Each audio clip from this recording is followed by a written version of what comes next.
የተባረከ ይሁን። እግዚአብሔር ይባረክ። አሜን። አንዳንዶቻችሁ በዛው ምስክርነት ጀምራችኋል መሰለኝ። ጊዜ ወሰዳችሁት ለሱ ነው። ጌታን እንባርካለን። እግዚአብሔር የተባረከ ይሁን።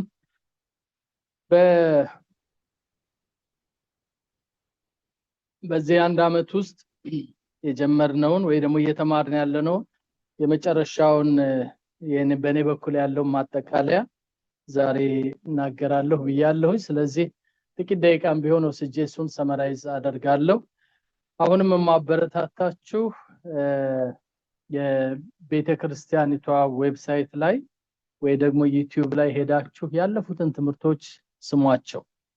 እንዳጋጣሚ ነው ብቻ እንዱ ሳይ ከብዙዎች ወደ 240 የሚያክል ቪዲዮ አለ እዛ ለዚህ ቤተክርስቲያን የተሰበከ። እዚህ ቤተክርስቲያን ከተሰበከ መልእክቱ ለኛ ነው ማለት ነው። ለኛ ነው አይደለ? ሌላው ሰው ከመስማቱ በፊት እና አንደኛው ላይ ስሰማ በጣም ቆይቷል። 2021 ወይ 22 አካባቢ ነው። ከቆዩት ውስጥ አንዱን ስሰማ ዛሬ ማጠቃለያ አድርጌ እናገረዋለሁ ብዬ ካልኩት ከአንደኛው ሐሳብ ጋር የሚሄድ ነበርና ከዛ በደንብ ነቅቼ ሰማሁት። ማታ ነበረ መስማት የጀመርኩት። ይሄን መልእክት እንደገና በደንብ መስማት አለብኝ ብዬ ወደ ኋላ ወስዶኝ ሰማሁት። እዚሁ ጉባኤ የተነገረ ነው እና በጣም ታነጽኩበት። በእውነት በጣም ተባረኩበት። እንዴ በራስ ስብከት ትባረካለህ ካላችሁ እኔ ልናገረው እንጂ ቃሉ የማን ነው?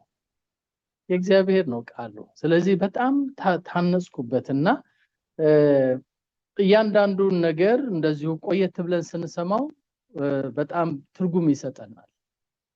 ሰውን አእምሯችን ደግሞ እንደገና ስለሚረሳ እንደገና የሚያስታውሰን ነገር ያስፈልጋል። አንዳንድ የጻፍናቸው ነገሮች ቆይተን እንኳን ስናያቸው ብዙ ነገር እናስታውሳለን አይደለ? ራእይ ቢሆን ህልም ቢሆን መጽሐፍ ቅዱስ የሚለው ጻፈው ነው አይደል? የሚለው ምነግርህን ራእይ ጻፈው ይለዋል ዮሐንስ። ለኤርሚያስም ይሄንን ነገር ጻፍ ይለዋል። ለብዙ ሰዎች ነው እግዚአብሔር ጻፉ የሚለው እና ልክ እንደዚሁ መጽሐፍ ባንችል ተቀርተው የተቀመጡ ነገሮች የመጽሐፍ ያክል ናቸው። መለስ ብለን እነሱን መስማትና እባካችሁ ያንን ውሰዱና ስሙት። በተለይ በዚህ ዓመት እግዚአብሔርን ስለመፍራት በዚህ መድረክ እዚህ ቤተክርስቲያን የተነጋገርነውን ብትሰሙት ብዙ ነገር ታገኛላችሁ። ሰፊ ነገር ነው የተዳሰሰው። ሁሉንም ነገሮች በአንድ ጊዜ መያዝ ባንችል አንዳንዱን ነገሮች በየጊዜው ማስታወስ እንችላለን። ዛሬ እንደማጠቃለያ የምንወስደው ወይ ደግሞ ምንድነው አውትካሙ የዚህ እግዚአብሔርን የመፍራት ተጠቃሎ ውጤቱ ምንድነው? እግዚአብሔርን የማወቅ ትምህርት ተጠቃሎ ውጤቱ ምንድነው ብለን ካልን ሶስት ነገሮች ላይ ያተኩርልናል እና እነዚህን ሶስት ነገሮች ነጥቦቹን ብቻ እናገራለሁ። ምክንያቱም ሁሉንም መናገር ስለማይቻል ሁሉንም ለመናገር አንዳንድ ቀናቶች ሊወስዱብን ይችላሉ። ግን ሶስት ነገሮች ናቸው። እንደው ለራሳችሁ ወይ ደግሞ ለአጠገባችሁ ለጓደኛችሁ ልትነጋገሩ ትችላላችሁ። የመጀመሪያው እግዚአብሔርን የማወቅ ውጤቱ እግዚአብሔርን እንድንወደው ያደርገናል። የማናውቀውን አምላክ እንዴት እንወደዋለን? እኔ የማላውቀውን ነገር እንዴት እወደዋለሁ? በእኛ ሀገር አባባል ማይደኖ ትክክል ይሆን አይሁን ግን የማያውቁት ሀገር አይናፍቅም ይባላል። ትክክል ነው፣ ትክክል ይመስለኛል አይደል? እና ብዙ ጊዜ የምንታገለው እግዚአብሔር ለመውደድ የምንታገለው ስለማናውቀው ነው። ብናውቀው ክንፍ አውጥተን ሁሉ እንወደዋለን። ማለት ክሬዚ አይነት መውደድ ሁሉ ልንወደው እንችላለን። እግዚአብሔር ስናውቀው ማንነቱን ስናውቅ እስካሁን እስከ ዛሬ ተማርናቸውን ባህሪያቶቹን በደንብ ብናውቅ ወገኖቼ ማንም ሰው እግዚአብሔርን ውደድ ብሎ እስከሚሰብከን ድረስ መጠበቅ አንችልም። በቃ በጣም እንወደዋለን። እንግዲህ ስለመውደድ በእድሜ ትንሽ የገፋን ወይ ደግሞ ኑሮን የተለማመድን ሰዎች ብዙ ሊነገረን አይገባም። ምክንያቱም ብዙ ነገር እየወደድን ስለመጣን ማለት ነው። የትዳር አጋሮቻችን ወደን ከነሱ ጋር አብረን እየኖርን ነው። ልጆች ወልደን ልጆቻችን ምን ያክል ልባችንን እንደወሰዱት ታውቃላችሁ። አንዳንድ ጊዜ ደግሞ አገርም ገንዘብም ወደንም ደግሞ እናውቃለን አይደል ምን ያክል እንደተፈተንን። ስለዚህ የመውደድ ኤክስፒሪየንስ አለን ማለት ነው። በእድሜ የገፉ ሰዎች ይሄንን ያውቃል። አንዳንድ ጊዜ እንደውም ወጣቶች በጣም ሲያስቸግሩ አይ አልፌበታለሁ ባንቺ መንገድ አልፌበታለሁ ባንተ መንገድ ብለን እንመክራለን አይደል። እና ሌላም አባባል አለ አይደል የወደደ አበደ ነው ይባላል እንደዛ። እና እነዚህ የእምነት አባቶቻችን ጳውሎስንም በሉት ከጳውሎስም በኋላም ያሉትም እንኳን ስታዩአቸው እብድ በሆነ ጌታ ነው ይላል አለ ጳውሎስ። ሌሎችም ሐዋርያት ደግሞ እውነት ነው ያበዱ ነው የሚመስሉት። ሞትን እንኳን የሚያክል ነገር እንደ ጌታ የመሞት አልፈልግም ዘቅዝቃችሁ ስቀሉኝ ያለው ጴጥሮስ ያፈረ የነበረ ሰው የሆነ ነገር ገብቶታል አውቋል። ልክ ሲያውቅ ያንን ጌታ የሚከተለውን ጌታ ለመውደድ አልታገለም ከራሱ ጋር። እና አንዳንድ ጊዜ እግዚአብሔርን ለመውደድ ጌታን ለመውደድ ውስጣችን ያለው ትግል እንዲቆም ከፈለግን እንወቀው፣ ስናውቀው እንወደዋለን። ጴጥሮስ የሚመክረን ይሄን ሳናየው ነው እሱ የወደደን። እኛ ግን ስናየው ደግሞ ምን እንለዋለን ይላል እንወደዋለን። ስለዚህ አንዱ አውትካሙ ምንድነው? እግዚአብሔርን የማወቅ ውጤት እግዚአብሔርን መውደድ ነው። ሁላችንም እግዚአብሔርን መውደድ እንበል። እግዚአብሔርን መውደድ 2005 ላይ ተምረናል። 2026 እግዚአብሔርን የምንወድበት ጸጋ ይብዛልን። አሜን። ማንን የምንወድበት? እግዚአብሔር። ለመምረጥ ያስቸግራል። ጽንፈኝነት ጥሩ ቃል አይደለም አይደለ? ግን አሁን ብዙ የፖለቲካ መጠቀሚያ ያርገውታል። ፋናቲክ ወይ ደግሞ ሌላ ምን እንበለው ራዲካል ቲንኪንግ። በክርስቲያኖች በክርስቶስ ፍቅር ጽንፍ መያዝ አለባቸው። ክርስቲያኖች በክርስቶስ ፍቅር ሩቅ ነው መሄድ ያለው። ትስማማላችሁ ከኔ? በጣም ሩቅ። ያ ማለት ምንድነው? ካልወደድነው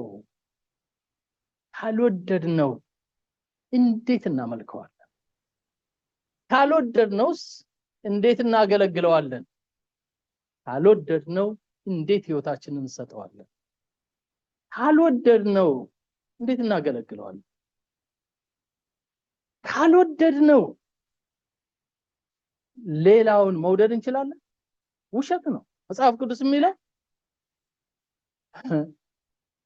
የእግዚአብሔር ልጆች ስለሆንን ከርሱ የተወለዱትን ሁሉ እንወዳለን ይላል። መጀመሪያ እሱን ከወደድን ሰው መውደድ አያቅተንም። ግን ስናውቀው ነው የምንወደው። ስንወደው ነው ደግሞ ህይወት የሚሆነው። እና አንዱ ትልቁ የጌታ ጥያቄ ምንድነው?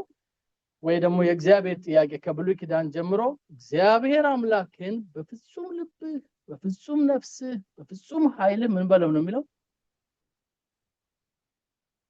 በፍጹም ኃይልህ፣ በፍጹም ነፍስህ፣ በፍጹም ሐሳብህ አምላክህን እግዚአብሔር ምን በለው ነው የሚለው?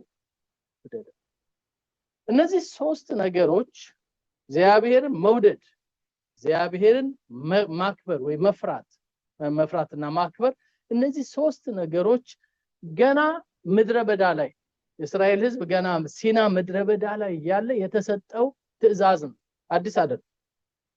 ከበፊት ጀምሮ የመጡ ናቸው። እንደውም እግዚአብሔር ምን ይለዋል ለእስራኤል? ለሙሴ እንደዚህ ብለህ ንገራቸው ይላል ለእስራኤላውያኖች። እኔ ማሻገር አሻግራቸዋል። እኛንም ያሻገረናል ወደ 2026 አንድ ሳምንት ነው የቀረው። ማሻገሩን አሻግራቸዋለሁ፣ ለአባቶቻችሁ የማልኩላቸውን የቃል ኪዳኑ ምድር እሰጣቸዋለሁ፣ ለአብርሃም የማልኩለትን መሐላ ፈጽማለሁ። ደወሪ በኔ በኩል አትቸገሩ፣ ያንን እኔ አደርጋለሁ። ይሄ የኔ ኃላፊነት ነው፣ የእናንተ ትግል አይደለም። እኔ ቃል ስለገባሁ ነው የመጣሁት። ቃል እንደገባሁ እንደዚሁ ተሸክሜ ምን አረጋቸዋለሁ? አሻግራቸዋለሁ፣ አወርሳቸዋለሁ። ግን እዛ ምድር በገባችሁ ጊዜ እኔ በቀር ሌላ እንዳትወዱ። 40 ዓመት ትምህርት አይደክም? አሁን አንዳንዶቻችን እንደውም ትንሽ እንደ ስንት 40 ሳምንት ይሄንን ርዕስ እንደ ፓስተር ርዕስ አለቀበት እንደ ሌላ ብላችሁ ሊሆን ይችላል። 40 ዓመት እግዚአብሔር እኮ በሙሴ በኩል አረጀ እኮ ሰውየው እኮ እያስተማረ አረጀ። 120 ሄደ። ግን ምንድነው እዛ ስትገቡ ብዙ ሊወደዱ የሚፈልጉ ነገሮች አሉ። እዛ ምድር ላይ መሬቱ ይወደዳል፣ አትክልቱ ይወደዳል። እዛ ስትገቡ ደግሞ ሌላ የአሕዛብ ጣዖታቶች አሉ፣ ውደዱን የሚሉ ይነግራቸዋል። እዛ ስትገቡ ሌላ ከኔ ሌላ ማንንም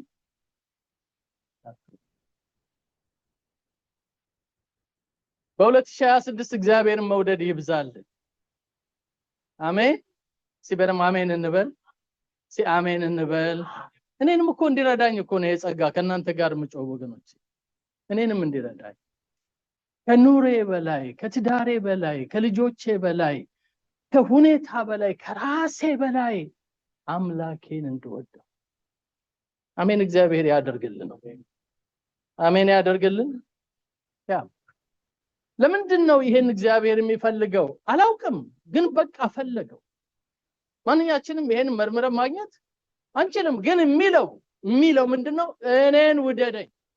ከሀብትህም ከንብረትህም ከትዳርህም ከልጅህም ከቤተሰብህም ከሀገርህም ከዘርህም ከጤናህም ከኑሮህም በላይ እኔን ምን በል ነው የሚለው? ውደድ። የአብርሃም መፈተን አይገርማችሁም? ለማመን እኮ ይከብዳል አይደል? የምትወደውን አንድ ልጅህን ይዘህ እኔ ወደማሳይ ምድር ወደ ሞሪያ ምድር ሄደ፣ በዚያ በማሳይ ስፍራ ላይ ልጅህን ምን በልልኝ ነው የሚለው? ይሄ ቀላል ነው እንዴ? ከመቶ ዓመት ላለፈ ሽማግሌ እንዲህ አይነት ነገር ዘፍጥረት 12 ላይ እንዳለው ነው እንዴ? ባረካለሁ፣ አበዛሃለሁ፣ ባንተ አሕዛብ ይባረካሉ የሚለው ጋር ይመሳሰላል እንዴ? በጣም ትልቅ ፓራዶክስ እኮ ነው አይደል? ያለው ተቃርኖ በጣም ትልቅ ነው። ታላቅ ሰው አደርግሃለሁ፣ ዘርህ ምድርን ይወርሳል፣ የሰማይ ከዋክብትን የምድር አሸዋ ተመልከት፣ ይሄ ሁሉ ባንተ ነው፣ ባንተ ዘር ነው የተባለው። አንድ ዘር ቢበቅልለት ይችኑ ዘር አውጣና ምን በላለው ተዋልኝ። አብርሃም እግዚአብሔርን መውደድ ያውቃል፣ እግዚአብሔርን መታዘዝ ያውቃል፣ እግዚአብሔርን ከይስሐቅ በላይ ከፍ ማድረግ አሜን። ሲበረም አሜን እንበል። ያውቃል። ስለዚህ ለሳራ አልነገራት፣ መናገርም አልፈለገም። ከቤቱ ያሉትን ሰዎች ኑ አያጫኑ፣ እንሂድ፣ ንጓዝ፣ የት እንደሚሄዱ አልነገራቸው። ከ3 ቀን ጉዞ በኋላ እግዚአብሔር ወደ አሳየው ተራራ ላይ ደረሰ። በዛ ስፍራ በዛ ቦታ ላይ በዛች ቦታ እዛ ላይ መሰዊያን አዘጋጅና ልጅህን ሰዋልኝ። ይሄ ለአንድ ሽማግሌ አባት ልብ ውስጥ ምን እንደሚተራመስ ተመልከት። አጥንት ነው የሚሰብረው አይደል? አንዳንዶቻችን እኔ ለዚህ ነው በጣም ለመጠንቀቅ መሞክረው፣ በጣም ሌላ ቃል እንዳላወጣ። እግዚአብሔር ይርዳኝ። እሱ ባመነበት እምነት ውስጥ ነው ወይ ያለሁት ብዬ ራሴን ማይበት ጊዜ አለኝና አንዳንድ ጊዜ ኋላ ቀርቻ አይዋለሁ፣ በጣም ደክም አይዋለሁ። በብዙ ነገር የተተበተብኩ መሆኔ ይገባኛል። ከኔ ደግሞ የባሱም ሳይ ደግሞ አዝናለሁ። አብርሃም ግን ወደ ኋላ አላለም። ልጁ ጠየቀው አይደል? አባ እሳቱን ይዘናል፣ እንጨቱም አለ፣ ሸክመኛል። ለመሆኑ የመስዋዕቱ በግ እስከዛ እድሜው ድረስ መስዋዕት ሲሰዋ አብርሃም ያውቀዋል። ትንሽ ጠቦት እያመጣ ሲሰዋ ልጁ ያ ሁሉ ነገር አለ። አንድ የጎደለ ነገር ግን አለ እዚህ መካከላችን። በጉ የለም፣ የሚሰዋው ለአምላክ የሚሰጠው የለም። ልጄ ቆይ እንድረስ። እዛ ደረሱ። አጋደመው። አንተ ነህ አለ። ኦኬ፣ አልተፈራገጠም። የፈራገጠ አባት ነው፣ ለልጅ ነው፣ ጎረምሳ ነው፣ ጥሎት መሄድ ይችላል። ሽማግሌ ነው አብርሃም፣ ምንም ዘላለም። አቤት እግዚአብሔር!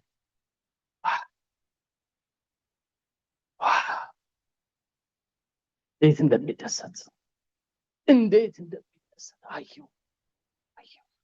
ወዲያውኑ ፈጣን መልእክተኛ አብርሃም እጅህን በብላቴናው ላይ እንዳታደርግ፣ ከልጅህ በላይ ከእድሜህ በላይ እኔ ከጫንኩብህ ነገር በላይ እንደምትወደኝ አገኛሽ ሐሳብ አወኩ። እግዚአብሔር በዛ ልክ አይፈትነን። አሜን በሉ። ግድ የላችሁም። ከምንችለው በላይ አይፈትነን፣ ግን በዛ ልክ አይፈትነን። ግን እግዚአብሔር ዲማንድ የሚያደርገው ነገር አለ። አማኞች እንድንወደው እግዚአብሔር ቤተክርስቲያን እግዚአብሔር እንድትወድ የእግዚአብሔር ወዳጆች ወይ ደግሞ እግዚአብሔርን የሚወዱ ሰዎች ተብለን እንድንጠራ እግዚአብሔር ይፈልጋል።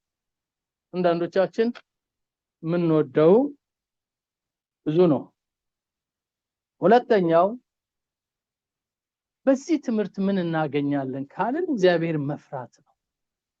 መፍራት ለምንድን ነው የምንፈራው? አየን እኮ አሁን ብዙ ትምህርቶችን ስናይ ፈራጅ ነው ብለናል እና እግዚአብሔር ወይ ደግሞ እግዚአብሔር ጻድቅ ነው፣ አይሳሳትም፣ የወደደውን ያደርጋል፣ ኃያል ነው፣ ኃይለኛ ነው፣ የምድር ሁሉ ነገስታት ንጉስ ነው፣ የሰማዩ ገዢ ነው፣ የሁሉ ፈጣሪ ነው፣ ፍጥረት ሁሉ ይንበረከክለታል፣ ጉልበት ሁሉ ይንበረከክለታል፣ ሁሉ ይንቀጠቀጥለታል ብለን እኮ ተነጋገርናል ስለ እግዚአብሔር።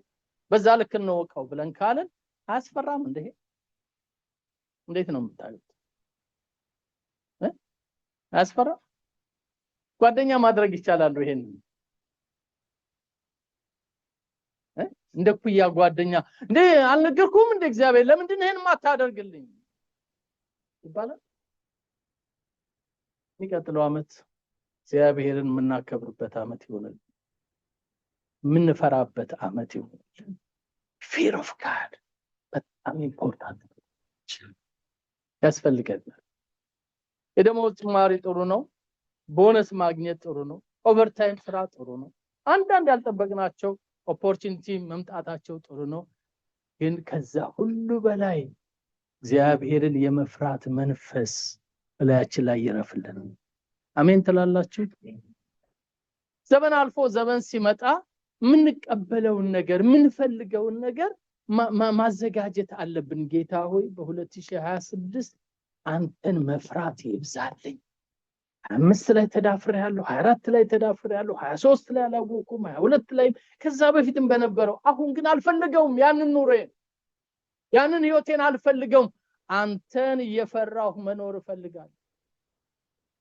በዚህ ዘመን ምድር ላይ አንድ የጠፋ ኬሚካል ወይ ደግሞ ሰብስታንስ ብንፈልግ ፈሪሃ እግዚአብሔር መንፈስ ነው የጠፋው። ሁሉ ነገር አለ፣ ምግቡ አለ፣ ፋሽኑ አለ፣ ህዝቡ አለ። ህዝብ እንደውም በስቷል። ብዙ ነገር አለ፣ ቴክኖሎጂ አለ። እግዚአብሔርን መፍራት የሚባለው ግን ጓደኞቻችሁም ጋር አታገኙትም። አንዳንድ ጊዜ ራሳችንም ልብ ውስጥ ማናገኘው፣ አንዳንድ ጊዜ ቤተሰብ መካከልም አናገኘው አይደል? አናገኝም። በጣም የመዳፈር አይነት ስፒሪት ነው ያለው። ይሄንን ለኛም ማስረዳት አያስፈልግም። ምክንያቱም ዜናዎች ማየት ይቻላል፣ የወንጀሎችን አይነት ማየት ይቻላል። መከዳዳት፣ የአንድ እናት ልጆች ሲከዳዱ ወይ ደግሞ ሲካሰሱ ብዙ ነገሮች ታያላችሁ። ምንድነው ኮዙ ምክንያቱ ካላችሁ እግዚአብሔርን መፍራት የለም። እግዚአብሔርን መፍራት የሚባል ነገር እየበነነ እየጠፋ ነው ያለው። ለምን ይጥፋብን ይሄ ሰብስታንስ? መንፈስ ቅዱስ ካለ በሚቀጥሉት ዓመት ፈሪሃ እግዚአብሔር መንፈስ ያገኘን። አሜን። ሶስተኛው ማክበር ነው። ማክበር እነዚህ ሁለት ነገሮች የሚነጣጠሉ አይደለም። ስንፈራው እናከብረዋለን፣ ስናከብረው ደግሞ እንፈራዋለን። ስለዚህ እግዚአብሔርን ማክበር እንዲበዛልን እግዚአብሔር ይፈልጋል።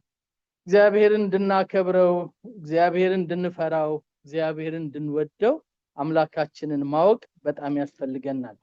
ጥቂት የመጽሐፍ ቅዱስ ክፍሎች ልነጋገር። እንግዲህ ይሄ 27ኛ ትምህርታችን መሆኑ ነው። እግዚአብሔርን በመውደድ በመፍራትና በማክበር የምንኖርበት ዓመት ይሁንልን። እስከተሻገርንም ወደዛ ከገባን ጌታ ያስገባናል። እግዚአብሔርን የምንወድበት፣ እግዚአብሔርን የምንፈራበት፣ እግዚአብሔርን የምናከብርበት ዓመት ይሁንልን። ጌታ ለዘላለም ይባረክ። ሚልክያስ ምዕራፍ 1 ላይ አንድ ጥቅስ ሚልክያስ ምዕራፍ 1 ካገኘነው እዚህ ላይም አብረን እናነባዋለን። ይሄኛው ዘዳግም ላይ የምታገኙት ነው። ሚልክያስን ላንበውና ከዛ ወደ ዘዳግም እንሄዳለን። ሚልክያስ እንደዚህ ይላል ምዕራፍ 1 ቁጥር 6 እናንተ ስሜን የምታቃልሉ ካህናት ሆይ ልጅ አባቱም ባሪያም ጌታውን ያከብራል። እኔ አባት ከሆንኩ ክብሬ ወዴት አለ? ጌታስ ከሆንኩ መፈራቴ ወዴት አለ? ጥያቄ ነው እግዚአብሔር የምጠይቀው። አባት ነው ትላላችሁ፣ አባታችሁ ከሆንኩ ለምንድን ነው የማልከበረው? ጌታ ነው እግዚአብሔር ትላላችሁ፣ ጌታ ከሆንኩ ለምንድን ነው የማልፈራው ነው? ሁለቱንም አጥቷቸዋል እግዚአብሔር። መፈራቱንም አጥቶታል፣ መከበሩንም አጥቶታል። እና እነሱ ደግሞ ምለም እንዴ ስምህን ያቃለል ነው ያልፈራንህ ያላከበርንህ በምንድን ነው ብለው ይሉታል። ይመልስላቸዋል ነብዩ እግዚአብሔርን መሰዊያ በማቅለላችሁ ነው ይላቸዋል። እንደውም በመሰዊያ ላይ የራሳችሁን ፈቃድ በመፈጸማችሁ እኔ እንዳለሁ አርጋችሁ አለማሰባችሁ ነው ይላል። ዘዳግም ምዕራፍ 10 ላይ አሁንም እስራኤል ሆይ አምላክ እግዚአብሔር ካንተ የሚፈልገው ምንድነው ይላል አይደለ? ምንድነው ካንተ የሚፈልገው ምንድነው? አምላክህን እግዚአብሔርን ምን እንድትለው ነው የሚለው? እንድትፈራው፣ በመንገዶች ሁሉ እንድትሄድና ከዛ ምን እንድትለው ይላል? እንድትወደው። ቅድም የተነጋገርነው እንድትወደው በፍጹም ልብ በፍጹም ነፍስህ እንድታገለግለው። ያ አገልግሎት የሚለው ማክበርን ያመለክታል። መልካም እንዲሆንልህ ዛሬ እኔ የምሰጥህን ትእዛዛትና የእግዚአብሔርን ሥርዓቶች እንድትጠብቅ አይደለምን ይላል። ሶስት ነገር አገኘናል እዚህ ላይ። አንደኛው እግዚአብሔርን ምን በለው ነው የሚለው? ፍራው ይለዋል። ሁለተኛው ደግሞ ውደደው፣ ሶስተኛው አገልግለው። አገልግለው ማለት አክብረው፣ ሰዋለት፣ ለሱ ጠንለት ማለት ነው። እነዚህን ሶስት ነገሮች ይዘን ወደሚቀጥለው ዓመት እንድንሻገር ይሄ ነው እግዚአብሔርን የማወቅ ውጤቱ ይሄ ነው ብለን ያንን ይዘን እንድንሄድ ለኔም ብጸልዩልኝ እኔም ለእናንተ ብጸልይላችሁ እግዚአብሔር ሆይ ፋሲል አንተን እንዲወድህ ጸጋ አብዛለት፣ አንተን እንዲፈራህ እርዳው፣ አንተን እንዲያከብርህ ኃይል ስጠው ብላችሁ ብጸልዩልኝ ከምንም በላይ የሆነ ባርኮት ነው። ጌታ ይባረክ። እኔም ለእናንተ ይሄንን ብጸልይ፣ ለቤታችሁ ይሄንን ብጸልይ፣ እርስ በራሳችንም ይሄንን ውሽ ብናደርግ፣ አንዱ ለሌላው ይሄ መልካም ምኞት ቢመኝ ደስ አይልም? እግዚአብሔር መውደድ ይብዛል፣ እግዚአብሔር መፍራት ይብዛል፣ እግዚአብሔር ማክበር ይብዛል። ክብር ለኢየሱስ ይሁን። ይሄ ለእስራኤል በሙሉ የተነገረ ነው። ወደኛም ደግሞ ወደ አዲስ ኪዳንም ሲመጣ ደግሞ ይሄንን ነው የሚናገረው። ሚልክያስ ያነበብነው የመጽሐፍ ቅዱስ ክፍል ነው። በራእይ መጽሐፍ ላይ እንግዲህ ራእይ የመጨረሻው የመጽሐፍ ቅዱሳችን የመጨረሻው መጽሐፍ ነው። ራእይ ምዕራፍ 14 ላይ እንደዚህ የሚል ቃል እናገኛለን። ቁጥር 6 እና 7 እዛ ላይ ልናነበው እንችላለን። በምድርም ለሚኖሩ ለሕዝብም ለነገድም ለቋንቋም ለወገንም ሁሉ ይሰብክ ዘንድ የዘላለም ወንጌል ያለው ሌላ መልአክ ከሰማይ መካከል ሲበር አየሁ ይልና በታላቅ ድምፁ ምን አለ? የፍርዱ ሰዓት ምን ብሏል? ደርሷል። ስለዚህ ምን በሉ? እግዚአብሔርን ፍሩ፣ ክብርም ስጡት። ሰማይና ምድርም ባህርም የውሃዎችም ምንጮች ለሰራው ለእርሱ ምን በሉ? ኦኬ፣ ሶስት ነገሮች እናገኛለን እዚህ ላይ ታገኛለህ። ሶስት ነገሮች ሲፈልጉ አንደኛው ምንድነው የሚል? እግዚአብሔርን ምን ብሉ? ፍሩ። ሁለተኛውስ? አክብሩት አይደለም የሚለው? ሶስተኛውስ? ስገዱለት። እግዚአብሔር ይባረክ። ክብር ለኢየሱስ ይሁን። መስገድም ማክበርም መፍራትም የሚገባን አምላክ አለ።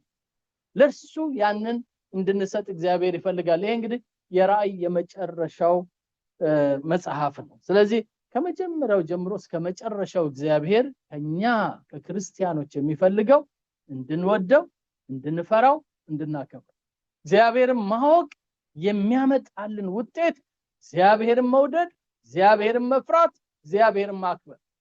እግዚአብሔር ይባረክ። እግዚአብሔርን መውደድ፣ እግዚአብሔርን መፍራት፣ እግዚአብሔርን ማክበር። እግዚአብሔርን መውደድ፣ እግዚአብሔርን መፍራት፣ እግዚአብሔርን ማክበር። አጠገባችሁ ላሉ ሰው ውደደው፣ አክብረው፣ ፍራው በሉ። ውደደው፣ አክብረው፣ ፍራው። ውደጂው፣ አክብሪው፣ ፍሪው። ያ ነው ህይወት። ከዚህ ውጪ ህይወት ምንም የለም።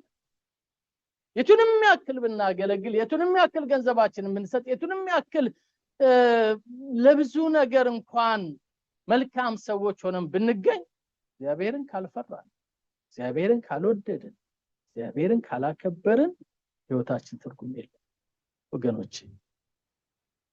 ይህ አምላክ እንድንወደው ይፈልጋል። አብርሃም አንድ ጊዜ ባለቤቱን ሳራን ይዞ ወደ አንድ አገር ሄደ። ሁለት ጊዜ ነው ሄደው። አንድ ጊዜ ወደ ግብጽ፣ አንድ ጊዜ ወደ አቤሜሌክ ሀገር ሄደ እና እዛ ሲደርስ ከመድረሱ በፊት ምን አለ? አንቺ ውብ ሴት ስለሆንሽ ይላል። ሚስቱን ማድነቅ ይወዳል አብርሃም። በጣም ደስ ይላል። ጎበዝ ሰው ነው። አንቺ በጣም ቆንጆ ሴት ስለሆንሽ በአንቺ ምክንያት ይገሉኛል። እና እንግዲህ ሳራ ልቧ ሞቅ ሚል ይመስለኛል እንደዛ ሲላት፣ በአንቺ ምክንያት ይገሉኛል። ስለዚህ በእኔ በወንድምሽ ላይ በባልሽ ላይ ጥፋት እንዳይደርስ ከፈለግሽ ምትይልኝ ውለታ አለ ብሎ ቃል ያስገባታል። ምንድነው ውለታው? በየደረስንበት ቦታ ወንድሜ ነው በይ፣ ባሌ ነው እንዳትይ። በእርግጥም በእናቱ በኩል እህቱ ናት። በእናቱ ነው በአባቱ በኩል ኤኒዌይስ ደረሱ። የሆነ ከተማ ላይ ሲደርሱ ያንን እየተናገሩ ነው እንትን ያሉት እና ንጉሱ አቤሜሌክ አያትና ሊወስዳት ፈለገ።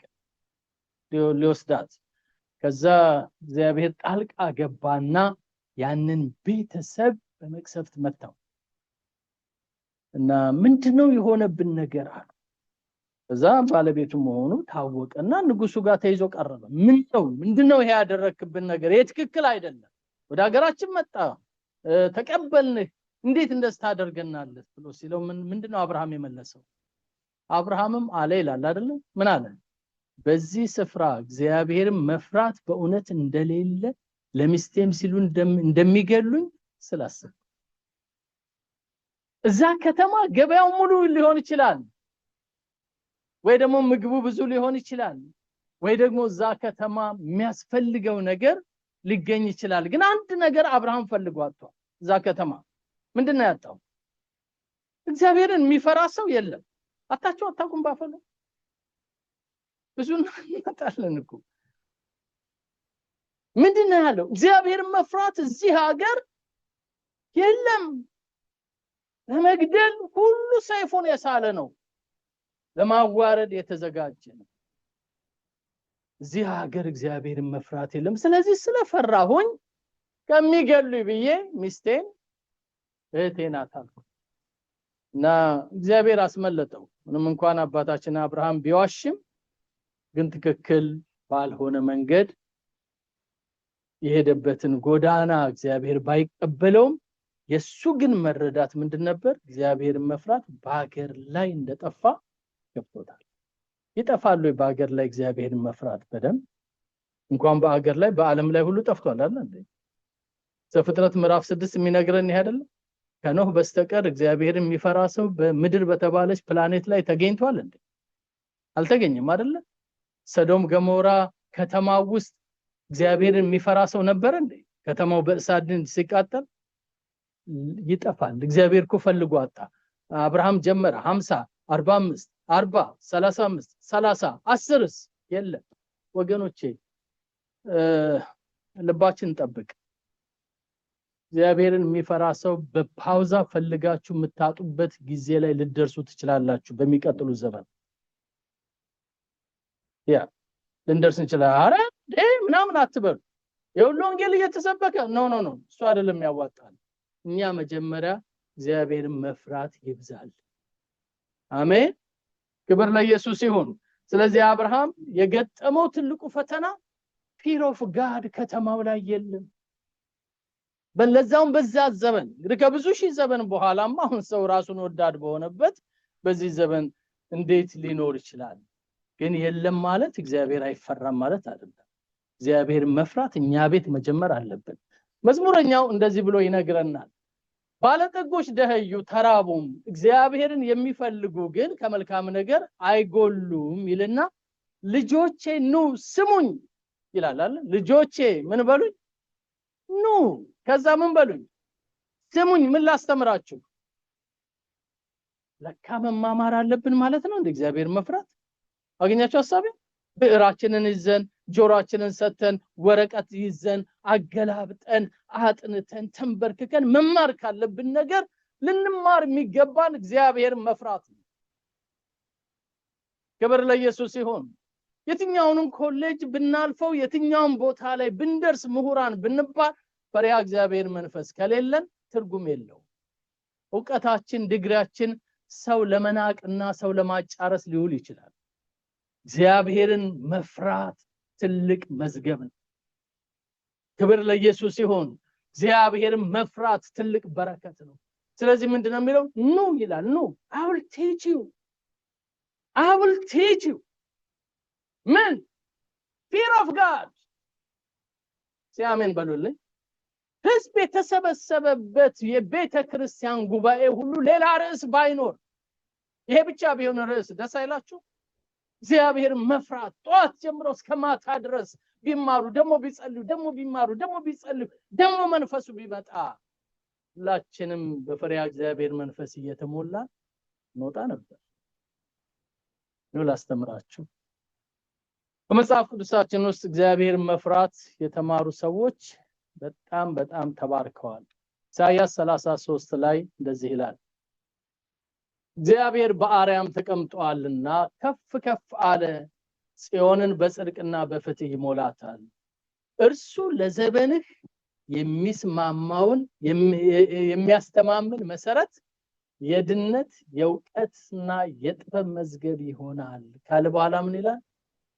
እግዚአብሔር መፍራት የዚህ ሀብት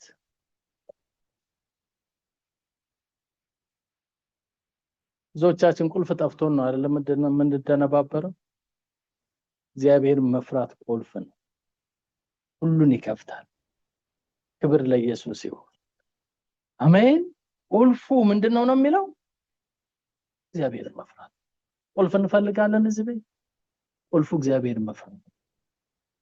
ክብር ለኢየሱስ ይሁን። እግዚአብሔርን መፍራት የዚህ ሁሉ ሀብት ምን ማግኛ ወይ ደግሞ ከተቀመጠበት ቦታ ከፈት አድርጎ ዛቅ የሚደረገው እግዚአብሔርን መፍራት በመትባለው ቁልፍ ነው። ያቺ ቁልፍ እጃችን ላይ ትግባ፣ ያቺ ቁልፍ ልባችን ውስጥ ተቀመጥ፣ ያቺ ቁልፍ አፋችን ላይ ተቀመጥ፣ ያቺ ቁልፍ ህሊናችን ላይ ተቀመጥ። እግዚአብሔርን መፍራት። ክብር ለኢየሱስ ይሁን። እግዚአብሔርን መፍራት ይብዛልን። ቤታችን ስንሆን፣ ውጭ ስንሆን፣ ከሰዎች ጋር ስንሆን፣ በተለያየ ቦታ ስንሆን ፈሪሃ እግዚአብሔር መንፈስ እግዚአብሔር ለማመስገን ለማክበር ወገኖቼ ሁሉ ቀን ልንዘጋጅ ይገባል። እግዚአብሔርን ለመውደድ ልባችንን ማመቻቸት አለብን።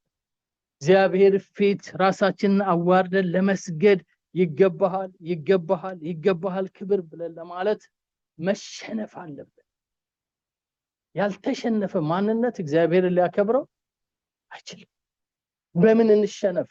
አንዳንዶቻችሁ እኮ ኑሮም አድቅቆን እንኳን አልተሸነፍንም። እንደውም የበለጠ ልከኛ አድርጎናል። እንዴ እኔ ከማን አንሳለሁ ጌታ ሆይ ምናምን ወደሚል ሁሉ አድርሶናል።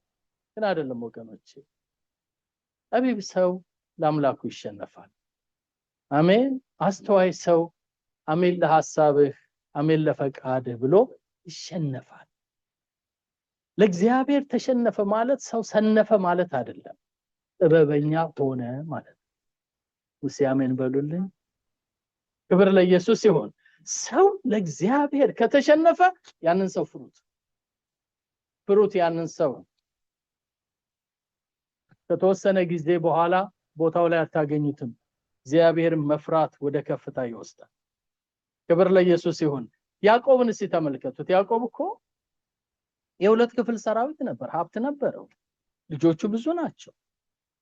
ግን እግዚአብሔርን የሚፈራ ሰው አልነበረም። እና እንደውም በራሱ ማስተዋል ነው የሚሄደው። ለሁለት ከፈለ፣ ሶስተኛውን ክፍል እሱ ከኋላ ቀረ፣ የመጀመሪያውን ሸኘ፣ ሁለተኛውን አሻገረ፣ ከዛ እሱ ለብቻው ቀረ ነው የሚለው መጽሐፍ ቅዱስ። ዋይዝ ነው። ያንን ቢወስዱት እነዚህኞቹ ይድናሉ፣ እነዚህንም ከወሰዱ ራሴን አድናለሁ ብሎ ነው። እና እግዚአብሔር ያለበትን ያውቀዋል። ያዕቆብን እዛኛውም ግሩፕ ጋር አልሄደም እግዚአብሔር፣ እዚህኛውም ግሩፕ ጋር፣ ያዕቆብ ያለበት ግሩፕ ጋር ነው የሄደው። ሄደና አነቀው። ማነህ? እኔ ያዕቆብ ነኝ። አታላይ ማትፈራ አታላይ። ታገለው፣ እሱም ታገለ፣ የሚታገለው የጭኑን ሹሉዳ ሲነካው ግን እዚህ በላይ መታገል አልችልም። ምንድን ነው የምትፈልገው? ልቀቀኛል። እዚህ ተሰባብሬም አልቀም። I surrender. Please bless me. Change me. እስካሁን ላባ ቤት ያሳለፍኩት 20 ዓመት፣ አባቴ ይስሐቅ ቤት ያሳለፍኩት የማጭበርበር ዓመት እኔን አልባረከኝም። ባርከኝ እባክህ። ካልባረከኝ ምን አልልህም አለው። አሚገር ያን ጊዜ ያ የእግዚአብሔር መልአክ የተባለው ቴፈኔ ኢየሱስ ክርስቶስ በብሉይ ኪዳን የተገለጠበት መገለጥ ነው። ያ መልአክ ተራ መልአክ እንዳይመስላችሁ፣ ለአጋር የተገለጠው መልአክ ነው። ጌታ ኢየሱስ ካልባረከኝ አልለቅህም ሲለው ባረከው። ከዚህ በኋላ ስምህ እስራኤል ይባላል። ሃሌሉያ! ክብር ለኢየሱስ ይሁን። እግዚአብሔር መፍራት ወደቀበት፣ ላው ላይ ወደቀበት። ያ ድፍረት ጠፋ። እዛ በኋላ ወይ ግድ የለም እናንተ የመጀመሪያዎቹን ግሩፕ አትሞቱም፣ ሁለተኛውን ግሩፕ አትሞቱም፣ ከገደለኝም ኤሳው እኔኑ ይገለኛል፣ እኔ እሄድለታለሁ። እሱ ራሱ ሄደ። እግዚአብሔርን የፈራ ሰው ታሪኩ ተለወጠ። ዛሬ እስራኤል ዓለም ላይ የምታስደነግጥ ኔሽን ናት። ከዛ ከያዕቆብ አብራክ የወጡ ናቸው። ወገኖቼ እግዚአብሔርን በመፍራት እግዚአብሔር ይባርከን። እግዚአብሔርን በመውደድ እግዚአብሔር ይባርከን። እግዚአብሔርን በማክበር እግዚአብሔር ይባርከን። ዘርና ትውልድ ህይወታችን እንዲባረክ ከፈለግን ለሱ እንሸነፍ። አሜን። ያሸንፈን። አሜን። ያሸንፈን። ኔክስት ይር ምን ጠብቃለህ ብትሉኝ፣ በቃ ጌታ ሲያሸንፈኝ ማየት ነው የምፈልገው። ክብር ለኢየሱስ ይሁን። ሄዶ ዳለ መሄድ፣ አድርግ ያለኝን ማድረግ፣ ሁን ያለኝን መሆን፣ እሱ ሲያሸንፈኝ። ክብር ለኢየሱስ ይሁን። የራሴ ሐሳብ ምኞት እንዳያሸንፈኝ፣ የራሴ የሆነ ነገር ያቀነባበርኩት ፕላን እንዳያሸንፈኝ፣ አምላኬ እንዲያሸንፈኝ። አሜን ትላላችሁ እዚህ ቤት? የዚህ ትምህርት ውጤቱ ይሄ ነው። ለእግዚአብሔር መሸነፍ። እግዚአብሔር ያልተሸነፈ ማንነት በእውነት አንዳንድ ጊዜ አብሯችሁ እንኳን እንዲኖር አትፈልጉትም። የራሳችሁ ሐሳብ ሊሆን ይችላል፣ ሰው ሊሆን ይችላል፣ ጓደኛ ሊሆን ኢቭን የትዳር አጋርም ሊሆን ይችላል። ለእግዚአብሔር ካልተሸነፈች እንዴት ለባሏ ትገዛለች? ለእግዚአብሔር ካልተሸነፈ ሰው እንዴት ቤቱን ሊመራ ይችላል? አገኛችሁ ሐሳብ? ሁላችንንም እግዚአብሔር ያሸንፈን። እንግዲህ መጨረሻው ነው ብያችኋለሁ። ማጠቃለያው ስለሆነ ትንሽ ጠንከር ብልም ወሰዱት። ምሳሌ ምዕራፍ 7 ምዕራፍ 9 ምሳሌ መጽሐፍ በብዛት የሚነግረን ምንድነው? የጥበብ መጀመሪያ እግዚአብሔር ምን ማለት ነው የሚለው መፍራት። ስለዚህ ጥበበኞች ከሆንን እግዚአብሔርን እንፍራ፣ እግዚአብሔርን እንውደድ፣ እግዚአብሔርን እናክብር፣ ለእግዚአብሔር እንስገድ። እግዚአብሔር ያሸንፈን በነገራችን ላይ፣ በሁሉ ነገራችን ላይ። ከዚህ በላይ አልሄድ።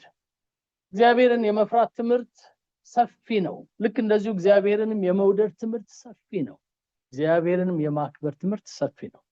ሁሉንም ተምረን ላንጨርስ እንችላለን፣ ግን መንፈሱ አንድ ነው። ሁለት ሶስት መንፈስ አይደለም። እግዚአብሔር የምንወድበት መንፈስ እግዚአብሔርን እንድናከብረው ያደርገናል። እግዚአብሔርን የምናከብርበት መንፈስ እግዚአብሔርን እንድንፈራው ያደርገናል። በዚህ ነው ጌታ አምላክ ከሆንኩ የት አለ መፈራቴ? ጌታ ከሆንኩ አባት ከሆንኩ ደግሞ መወደዴ የት አለ? ስለዚህ ልንወደው ልናከብረው ልንፈራው የሚያስችለን አንዱ የእግዚአብሔር መንፈስ ነው።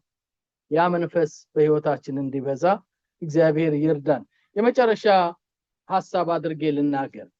ንጉስ ኦዚያን የሚባል አዛሪያ ይባላል በአንዳንድ ትርጉም ላይ፣ በአንዳንድ ቦታ ግን ኦዚያን ይባላል። በእስራኤል በይሁዳ ምድር ላይ ለ52 ዓመት በጣም ረጅም ዓመት የገዛ ሰው ነው። ይሄ ሰው የነገሰው በ16 ዓመቱ ነው። ልጅ ሆኖ ነው የነገሰው፣ ግን ረጅም ዓመት ነግሷል። እና ይሄ ልጅ ወደ ንግስና ወደ ዙፋኑ ሲመጣ አንድ ዘካርያስ የሚባል ሰው ከሱ አጠገብ ነበር። እና ይሄ ዘካርያስ አስተማሪ ነው፣ ያስተምራል። በጣም ጎበዝ አስተማሪ ነው። ግን ሲያስተምር ርዕስ ለውጦ አያውቅም። ሌላ ተጨማሪ ነገር ሰብኮ አያውቅም። የሚያስተምረው አንድ ነገር ነው፣ እግዚአብሔርን መፍራት፣ እግዚአብሔርን መፍራት። ሁሉ ቀን የሚያስተምረው ንጉስ ነው ይሄ ልጅ። እንደገና ደግሞ የነገስታት ቤተሰብ ልጅ ነው። ግን ስለ ፈሪሃ እግዚአብሔር መንፈስ በጥር አድርጎ ነው ያስተማር። እና ኦዚያን እግዚአብሔርን ይፈራ ጀመር። ያንን ትምህርት በተማረ ቁጥር ልቡ እንደ አባቶቹ አልሄደም። እንደውም መለስ ብሎ የአሜሲያስ ልጅ ነው። አሜሲያስም ነብይ መልሶት የተመለሰ ንጉስ ነው የሱ አባት። ግን ይሄኛው ልጅ በጣም ሄደ። እግዚአብሔር መፍራት ስለተማረ በጣም በጥሩ ሁኔታ ሄደ። እግዚአብሔርም ሲያየው፣ ሲረዳው፣ ሲደግፈው፣ ሲያግዘው፣ ምንም ልጅ ቢሆን የሚሰራለትን ሲያከናውንለት፣ በዙሪያው ባሉ አገሮች ላይ ሁሉ ዝናው ሲወጣ፣ አቤት ጌታ ክብር ለኢየሱስ ይሁን። እየባረከው እያሰፋው ሄደ እና ኦዚያን በጣም ታላቅ ገናና ንጉስ ሆነ። አገሪቱ ሀብት በሀብት ተጥለቀለቀች። ግን ሁለተኛው ገጽታው እድሜው ልክ መጨረሻ አመቱ ላይ ሲደርስ፣ እድሜው እንኳን አላረጀም፣ እነስ 50 ዓመት ከገዛ በኋላ ያ የሚያስተምረው ካህን ሞተ። ያ የተማረው ትምህርት ግን ብዙ ሄዷል እና ያው ስለሚረሳ ያ ትምህርት ቆሟል። አሁን ምንጩ ቆሟል ማለት ነው። ምንጩ ቆሟል። ስለዚህ መታበይ ጀመረ። ከቅናትም የተነሳ ይመስላል፣ ለእግዚአብሔርም በጎ ከማድረግም ይመስላል። ግን ትንሽ መዳፈር ጀመረና ካህናቶቹ ለእግዚአብሔር ቤት ሲያጥኑ ወይ ቀንቷል እንደነሱ ለማጠን፣ ወይ በትክክል ስላልሰሩት ደግሞ ተበሳጭቷል። እና ምን አለ? የካህናቱን ልብስ ወስዶ ወይ ደግሞ መስዋዕቱን ወሰደና ዞር በሉ እኔ ለእግዚአብሔር ሰዋለታለሁ ብሎ ሊሰዋ ገባ። እና ሊሰዋ ሲገባ ካህናቶቹ በሙሉ መከሩት። ፕሊስ እባክህ ንጉስ፣ ለአንተ ማስተዳደር ነው የተሰጠ፣ አትዳፈር እግዚአብሔርን፣ ይሄ ለሌሎቹ ነው የተሰጠው፣ በሰው መንገድ ጣልቃ አትግባ፣ ተው። አልሰማቸውም አይደል? ናምቢ ብሎ ገባ። ወዲያውኑ ፊቱ ላይ ለምጽ ታየ። እግዚአብሔር ቀሰፈው ይላል መጽሐፍ ቅዱስ። አቺ መጨረሻ ጥቂት ዓመት እግዚአብሔርን ሳያገለግል እስራኤልንም ሳይመራ ከህብረተሰቡ ተገሎ ለብቻው ተቀምጦ ልጆቹ ነገሱ፣ እሱ ሞተ። በጣም የሚያሳዝን ሁኔታ በነገስታት መቃብር እንኳን አልተቀበረም። ምክንያቱም ለምጻም ስለነበር በተራሰው መቃብር ተቀበረ። ይሄ ነው የሱ ታሪክ። አሁንም የእስራኤል ታሪክ መዝገብ ብታገላብጡ ይሄንን ነው የምታገኙት። መጽሐፍ ቅዱስም ይሄንን ነው የሚነግረን። እግዚአብሔርን በፈራበት ዘመን ሁለት ገጽታ ነው የምናየው። እግዚአብሔርን በፈራበት ዘመን፣ ያንን ትምህርት በተማረበት ዘመን ያለ ልክ ሰክሰስፉል ሆነ። ግሎሪ፣ ክብር፣ ዝና፣ ሞገስ፣ ሀብት ተጨመረ። ልክ እግዚአብሔርን መፍራት ሲያቆም ግን ሀብቱ አይደለም መጀመሪያ የጠፋው፣ ነፍሱ ጠፋች። አወዳደራችሁት? የቱ ይበልጣል? ሀብቱ ነው ነፍሱ ነው የሚበልጠው? ነፍሱ። እግዚአብሔርን የተዳፈሩ ሰዎች እንደዛ ነው የሚሆኑት። ሐና የምትነግረን ይሄን ነው። አንተ ጋር የሚጣሉ ምን ይላሉ አለች። ስለዚህ እግዚአብሔር የምንፈራበት ዘመን ይሁን። እኔ በዚሁ ልጨርስን፣ ትምህርቶቹ ብዙ ናቸው። 2026 ምን ትጸልዩልኝ? ምን ልጸልዩላችሁ? ይሄ ነው ርዕሳችን። እግዚአብሔርን የምንወድበት አቅም ይጨመርልን። እግዚአብሔርን የምናከብርበት ጸጋ ይብዛል። እግዚአብሔርን የምንፈራበት መንፈስ ይሰጣል።